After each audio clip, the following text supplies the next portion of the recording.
With judges across the country pushing back against some of the Trump administration's flurry of executive orders, there are those who ask, what would happen if the White House defies the courts and simply moves ahead with its plans? We've asked our Robert Costa to make some inquiries. Despite his own considerable powers as chief executive, his future is really in the hands of the other two branches of government, the courts and the Congress. More than a half-century ago, as the Watergate saga unfolded, President Richard Nixon had a standoff with the Justice Department and the courts. In breathtaking succession tonight, the following historic events occurred. The President of the United States demanded that the Attorney General fire Special Prosecutor Archibald Cox. The Attorney General refused and resigned. The tensions brought a certain phrase to the fore of the American conversation. The country tonight is in the midst of what may be the most serious constitutional crisis in its history. Now that term, constitutional crisis, is back.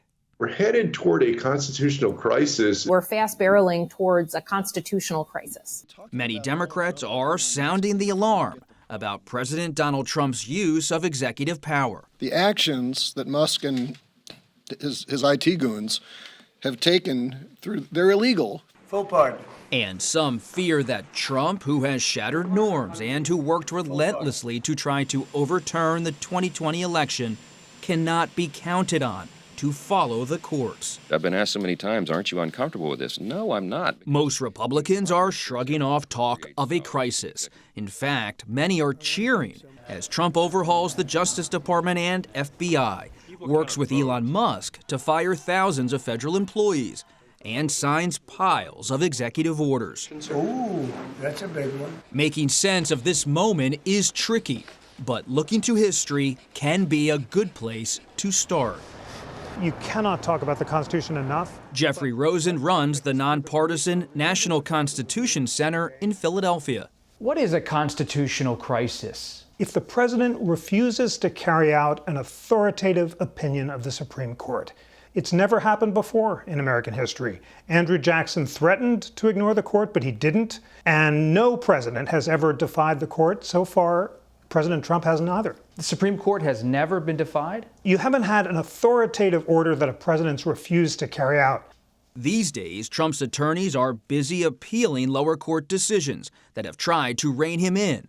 Those cases could soon reach the Supreme Court. Do you see President Trump deliberately testing the bounds of executive power? I think he is. Jillian Metzger, a constitutional law professor at New York's Columbia University, is keeping watch. She worked at the Justice Department in the Biden administration and clerked for Justice Ruth Bader Ginsburg. As you see it, where are the guardrails around President Trump and his use of power? There are some guardrails. There's the courts. Are they holding? So far, the courts are holding. This is early days. I mean, we've had a whole lot of legal action. It's hard to keep track of everything. It's very hard to keep track of everything. But we've had a lot of interventions early on by courts. There's only so much the courts ultimately can do. If you really have an administration that is intent on violating the law, it's going to take not just the courts, it's going to take Congress, it's going to take the states, it's going to take the people standing up and making it clear they're not going to stand for that, for our constitutional order to be preserved. For the time being, the Republican-controlled Congress is doing little, if anything, to contest Trump. Democrats have expressed outrage. Most Republicans range from muted to thrilled. #1 trending. Trump has also unsettled his critics by leaning into the idea that he has immense power, even posting a fake magazine cover where he donned a crown.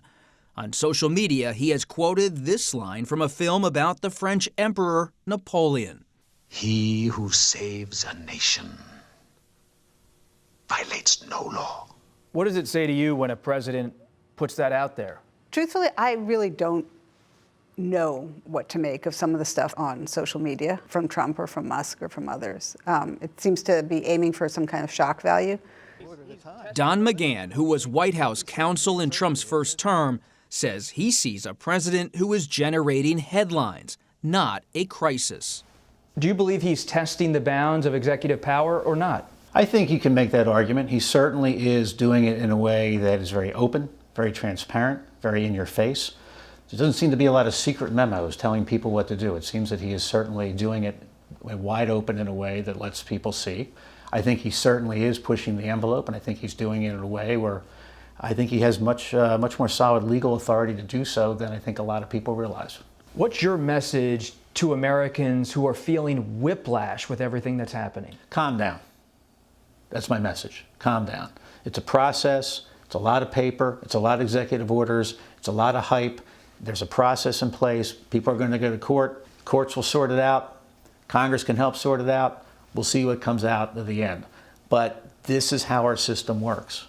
This crossroads on presidential power has been years in the making, with conservatives long calling for an empowered executive. And you do have courts now which have a very heavy Trump stamp on them. Don McGahn was a key attorney behind Trump's nominations to the High Court, which last year ruled presidents have broad immunity. What is the significance of the presidential immunity ruling when it comes to President Trump today? Well, I think it reflects what really had already been the law. Now, there's some scholars and law professors and things that disagree with that, but I think really the president gets to be president, and when he makes decisions within his constitutional or statutory authority, that's it. But what if the courts tell Trump to hold up, and he doesn't? If the president starts ignoring court orders, that gets into some odd situations. Hasn't done that. He says he's not going to do that. Do you believe him? I do. In a statement, the White House said President Trump is following the Constitution to a T. In the end, for Jeffrey Rosen, history and the Constitution remain the guidebooks for our turbulent times, especially as this president is on the brink of making history of his own. Where does President Trump fit in the context of presidential power? President Trump is asserting a robust form of presidential power that's as strong as any president in history. It's called the unitary executive theory, and the basic idea is that Congress can't constrain the president's power. Now, the Supreme Court hasn't weighed in on the extent of this unitary executive theory, but if the court agrees with President Trump, as it could, then he will in fact wage executive power more robust than any president in history.